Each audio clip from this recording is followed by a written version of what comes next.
Olá pessoal, bom dia, tudo bom? Na aula de hoje nós vamos estar trabalhando aqui o módulo 20, onde ele vai falar sobre alterações cromossômicas e estruturais. Nós estamos falando já há bastante tempo relacionado a esse perfil genético, a esse perfil do cromossomo, perfil relacionado à estrutura do cromossomo. A gente trabalhou ele assim muito bem identificado. Eu que estou iniciando com essas apostilas de vocês, eu vejo ela muito bem complexa e completa, né? As informações estão muito bem desenvolvidas relacionadas aí à estrutura do DNA, do cromossomo, dessa leitura. Então, assim, vocês são privilegiados com esse material, muito bacana, e que dá uma base muito forte para um vestibular. Então, essa base aí, ela vem referente ao conhecimento relacionado a essas leituras cromossômicas, aos erros, às informações, às estruturas de transposição das informações genéticas, que tudo está relacionado com a vivência do indivíduo. Então, vamos seguir a nossa aula aí e continuar aí desse processo aí do entendimento sobre o material genético dos indivíduos. Nesse módulo 20, ele vai estar discorrendo em relação às alterações estruturais. Então, as alterações estruturais aí são as modificações que o cromossomo vai sofrer. Ele pode sofrer alguns tipos de modificações que vai dar diferenciação entre o seu processo de identificação, leitura e transpassar informações específicas no caso que é a função dele. Então, por exemplo, nós temos a deleção, nós temos a duplicação, a inversão e a translocação.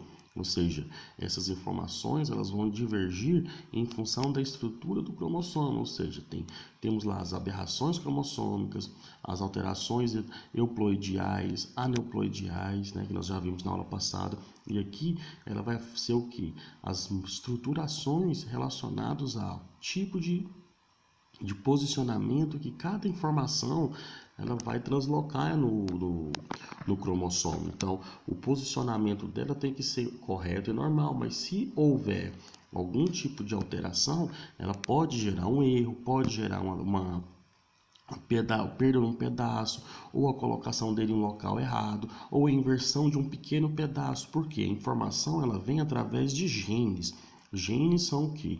Pedaços de DNA que codificam alguma estrutura, uma proteína ou algo relacionado ao meio. Se há uma mínima alteração, pessoal, que são aqueles tijolinhos que nós vamos trabalhar, adenina, timina, citosina e guanina, por exemplo, se há uma alteraçãozinha pequena ali, o DNA até tenta consertar, mas se não há esse conserto desse pedacinho ali dele, ele pode sofrer algumas alterações básicas que vai gerar aí, Por exemplo, aí, as alterações no número de genes do cromossomo, elas vão compreender o quê? Que tipo de alteração? A deleção, duplicação ou isocromossomos. Por exemplo, as que vai modificar a localização desse gene, o local dele, envolve o quê? A inversão e as translocações dessas informações.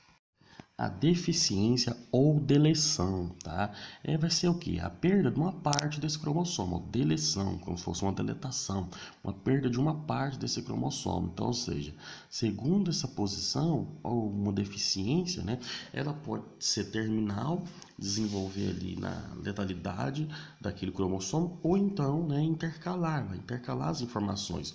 Então, apesar de sofrer esse processo de deleção aí, ele pode continuar ali com sua parte do centrômero dele, mas ele vai ser o que? Um cromossomo deficiente, ele não vai carregar todas as informações necessárias. Então, ou seja, ele vai representar uma perda desse gene. Então, ele vai permitir somente as informações que ficou ali diminutas naquela parte do cromossomo específico. Então, ele sofreu uma deletação. E essa deletação ela pode ser parcial e que vai gerar o que? Um pedacinho daquela perda ali da informação genética, igual a gente pode ver aí na imagem. Aqui no processo da duplicação, vai ser o que? Uma parte induplicata, onde o cromossomo ele vai ter o que? Um gene que ele vai aparecer mais de uma vez. Então, ou seja, aqui ele vai duplicar esse pedaço, tá? E vai incluir ele nesse cromossomo em específico, tá? Ou seja, a inclusão do seu homólogo, ou seja, o que é o homólogo ali? Aquela parte que ele duplicou, né? Então, isso aí vai gerar o quê? Uma deficiência. Uma deficiência porque a informação genética vai ser lida duas vezes. Então, isso é uma parte de deficiente. A gente observa nessa imagem aí da direita que o cromossomo aconteceu o que com ele aí? Ó? Tem um A, B, C, D, E, F, G, H. Aonde o C, ele sofreu uma duplicação aí, ó, gerando, né, ele em duplicata. Então, a informação feita com a deficiência da leitura em duplicata, isso para o DNA não é bom. Isso vai gerar uma deficiência, né? Então, dependendo do tipo da estrutura que foi duplicada, ela pode gerar um erro, né? E aí uma deficiência específica na leitura desse cromossomo em si. E ele não pode, pessoal. O cromossomo ele tem que fazer o quê? Suas leituras específicas e únicas, porque, por exemplo, para produzir um tipo de proteína específico, uma alteração numérica a mais ali pode alterar a estrutura molecular daquele tipo de proteína e, por exemplo, ela não funcionar de maneira eficiente da forma, porque muitas enzimas, muitas coenzimas para os papéis de ligação, elas têm o que? Uma chave fechadura. Se você não consegue conectar com aquele tipo de estrutura enzimática específica, ela pode o que? Perder o seu efeito e gerar deficiência aí no indivíduo também. Os isocromossomos, tá? Eles são cromossomos que eles vão assim se mostrar simultaneamente, um braço com deficiência total e outro com a duplicação completa. E no final aí, né, eles vão aparecer aí numa posição transversal, onde ele vai ter o quê? Ele vai ter o quê? Um posicionamento em relação ao centrômero. Então, vocês lembram do centrômero, eu falar do centrômero, que são como aqueles botões que ligam as cromátides irmãs? Então, esses centrômeros, eles se desenvolvem em relação ao que?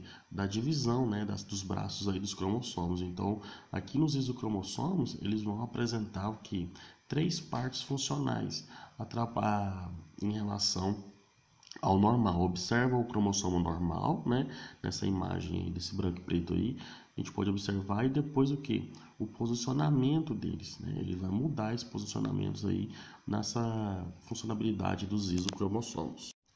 A translocação, o nome já fala, né? Vou translocar, ou seja, ele vai transferir a parte desse cromossomo para o seu homólogo, né? Então, ou seja, ele vai quebrar um dos cromossomos, né? Vai pegar esse fragmento dele, no caso aqui, sem centrômero, né? O que é o centrômero, né? Aquela parte meio da estrutura do cromossomo que vai um botão de ligamento ali, onde vai ligar os centríolos, lembra? Então, o que vai acontecer? Uma parte desse cromossomo 100, né, tá no centrômero e a outra, né, com o centrômero cêntrico. Então, a gente vai ter agora duas colocações, por exemplo, a translocação paracêntrica, né? Ou seja, a gente pode observar na imagem aí, cada fragmento dele vai se soldar aí a um fragmento cêntrico, né? Recompondo aí 2 cromossomos que têm centrômeros, ou seja, na paracêntrica, quando ele quebra esse pedaço, ele vai translocar, mas vai colar ele na mesma cromátide, no mesmo cromossomo, ele não vai modificar a estrutura dele, ele vai ficar com a estrutura normal, mas só com pedaços translocados, beleza? Na translocação aí paricêntrica, os fragmentos, né, cêntricos, no caso, onde tem o centro do centrômero aí, ele vai soldar a um outro acêntrico, ou seja, a outro que está na parte cromossômica normal. Então a gente pode observar na imagem aí que eu fiquei um cromossomo com 2 centrômeros, né, desenvolvidos aí em relação à estrutura translocada dele, ou seja, ele translocou um pedaço para a parte de cima daquele outro cromossomo. Então eu chamo ela de pericêntrica. Então a paracêntrica no mesmo cromossomo, a pericêntrica eu vou ter uma conformação estrutural deficiente dele aí, onde ele vai modificar até o tamanho do cromossomo. Então a gente pode observar bem delimitado aí. Aqui na inversão, tá? Vai consistir em duas fraturas no cromossomo. E logo após essa fissura dele, essa fratura nele, ele vai ocorrer aí a reconstrução. Ele vai se reconstituir, mais o que? Com esse processo invertido. Então, ou seja, se ocorrer no único braço dele, a gente chama ela de paracêntrica. Se envolver o centrômero, ela vai ser o que? Pericêntrica. Então, a gente pode observar aí embaixo aí na imagem, onde a gente vai ter aí a pericêntrica. Observa que eu envolvi o outro lado do centrômero, então, ou seja, eu tive um tipo de inversão pericêntrica. Embaixo aí eu estou vendo o que o C modificou com o D, né? Ou seja, houve uma inversão, mas o que somente envolveu abaixo do centrômero e não envolvendo o outro lado do cromossomo. Então, ou seja, eu vou chamar ela de paracêntrica. Então, quando há esse tipo de inversão aí, pessoal, tem que diferenciar a paracêntrica da pericêntrica, que é somente o posicionamento do centrômero, né? Então, ou seja, é uma forma de identificar ela, modificando aí sua estrutura, invertendo as informações. E essa inversão, ela pode, né, gerar aí, no caso, uma alteração dessa estrutura do cromossomo do indivíduo. Pessoal, ao longo dos nossos estudos, a gente já observou diversas síndromes, né? E muitas informações relacionadas a erros estruturais. Desde o que envolve lá a síndrome de Turner, Klinefelter, Patau, Edwards, síndrome de Down. Também falamos sobre alterações cromossômicas, por exemplo, estruturais, que vai também desenvolver leucemias, cânceres específicos e diversas patologias ou doenças relacionadas à estrutura de formação do indivíduo. Então a gente observa que grande parte da população sofre de algum tipo de estrutura. Outros sabem, né, que vai ser bem visível aquela característica, identificar, igual a gente olha, a gente entende, né, o que é uma pessoa com síndrome de Down, e outras são bem assintomáticas, né? A gente não vê uma característica do sintoma ou que seja ali bem expressivo, mas a gente consegue observar isso daí. Espero que vocês consigam entender, né? E consigam separar essas identificações, que são informações que vão ser cobradas aí, por exemplo, no vestibular. Por exemplo, aqui a gente tem uma alteração estrutural no homem relacionada à síndrome do miado de gato, né? Que é o que? Uma deficiência do cromossomo 5, né? Então, ou seja, ela vai gerar aí, né, um característica de um choro, né, bem fraco, que lembra um gato miando. Então, assim, por isso que chama de síndrome de miado do gato. E ela é rara, né, pode gerar aí retardo mental, problemas neuromotores, né, e hipotrofia muscular também. Ou seja, ela vai ser uma deleção parcial, né, na quebra do braço curto do cromossomo 5. Então, lá naquele braço 5 do cromossomo 5, né, vai ser o quê? Uma deleção, ou seja, uma perda de um pedaço. Então, isso aí caracteriza esse tipo de alteração estrutural nessas características genéticas do indivíduo. Aqui a gente pode observar também a leucemia mieloide, tá? Que também é uma translocação, tá? Ou seja, ela é uma forma de câncer, né? A gente tem várias formas de câncer, e todo câncer, na verdade, é um erro de informações de estruturas celulares que vai o quê? Fazer essa translocação do cromossomo 9 e 22, né, entre esses dois cromossomos aí. E o resultado vai ser um cromossomo 22 mais curto. Então eu transloquei, tá? Fiz um processo de translocação. Eles chamam também de cromossomo de Filadélfia, também uma estrutura. Então, ou seja, isso vai gerar o que? A leucemia mieloide, tá bom?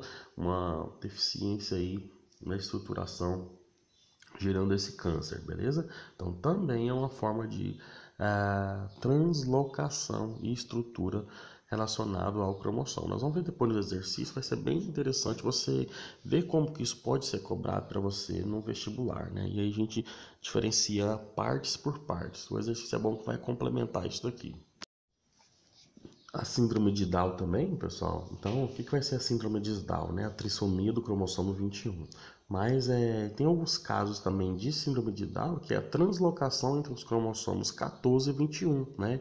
Com mesmos sintomas, ou seja, um processo de translocação entre o 14 e o 21 vai gerar aí, né, o 21 mais 1, ou seja, vai gerar aí a trissomia no cromossomo 21. Então, ou seja, é uma forma rara, né? Mas é um processo aí também estrutural aí do translocação de parte desses cromossomos, gerando aí essa deficiência ou gerando essa síndrome, beleza? Algumas causalidades, né, ou seja, causalidades pode estar alterando aí essa quantitativo cromossomo, por exemplo, idade materna avançada, tá? Então, ou seja, um fator aí importante nesse desenvolvimento dessa síndrome já é um fator da idade. Então, ou seja, hoje as tecnologias estão bem mais avançadas, pessoal, mas até 15, 20 anos atrás, uma mulher de 35 anos já era uma gravidez chamada de risco, né? Ou seja, já há uma possibilidade de algum risco ali, e também nesse processo também na disjunção aí do celular aí, ou seja, no processo meiótico. Então isso pode gerar problemas nessa maternidade, né? Então isso aí já é um fator. Predisposição genética a não disjunção. Disjunção é naquela parte da anáfase da meiose, né? Aonde vai gerar aí essas alterações cromossômicas, né? Tanto estruturais quanto numéricas, como a alteração nesse processo meiótico. Então, aonde vai gerar essas aberrações cromossômicas, euploidias, aneuploidias ou alterações aí nesse número aí. Exposição a raio-x, ultravioleta, né? Eles são capazes de modificar essas estruturas também. Aberrações estruturais, o que é isso, pessoal? O raio-x, material aí radioativo, ou então a radiação ultravioleta do Sol, ela pode gerar, por exemplo, câncer de pele, né? Ou então exposição aí estrutural no DNA desse indivíduo, gerando esses tipos de alterações e gerando aí essas partes problemáticas no DNA, tá bom? A gente pode citar aqui o Hulk. Aí umas mutações bem interessantes aí. Beleza, pessoal? Entendeu essa parte aí? Se você não entendeu, eu gravei ela como forma de vídeo para a gente poder ter esse material para estudar, porque ele é um pouquinho complicado mesmo. Mas se você não entendeu, você pode revisar à tarde, pode me mandar mensagem, pode me chamar aí que eu ajudo vocês a identificar isso aí certinho, tá bom?